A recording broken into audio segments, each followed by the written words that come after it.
Well, John Adams here. I'm on my way out to Madeline Island via the ferry, and we're going to talk to a buddy of mine, Paul. In this district, we got a pipeline running right underneath our feet, spilled a decade ago in Michigan and caused $1 billion worth of damage, potentially almost flowing into Lake Michigan. So a lot of people are concerned. The tribe has come out against it. If there had been an EPA, if there had been Army Corps of Engineers, if there had been all these regulatory authorities 70 years ago, it probably wouldn't have been built through this corridor because of its potential impact on Lake Superior, Lake Huron, Lake Michigan, and the clean water, some of the most pristine resources in terms of clean water we have left in the world. It probably wouldn't have been authorized to go through there, just like they won't authorize it on the north side in Canada because it has too many environmental issues. Plus, Canada requires a decommissioning fund, so Enbridge would have to pay a decommissioning fund to take the pipe out. In Canada, you put something in, you take it out.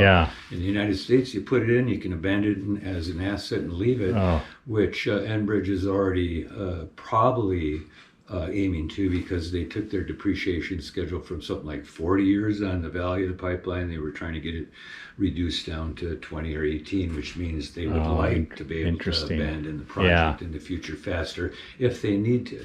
You know, during the last couple of administrations, whether it's Trump or Biden or anyone, this country is pumping more gas and oil than it ever has before. It doesn't need to import any of it. In fact, it's selling, it's exporting. So the question is why are we being so accommodating to foreign companies and dividends coming through here simply for the jobs? There's going to be some people hired.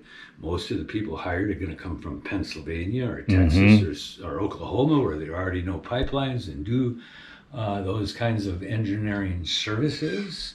I think in Minnesota, out of the 3,000 people that were hired, maybe 60% were from out of state, and the state got jobs, and they got jobs for a little while. Thank goodness. I got cousins and relatives that need jobs, who don't have maybe the political perspective that I have about the environment, that need jobs, and so I forgive them.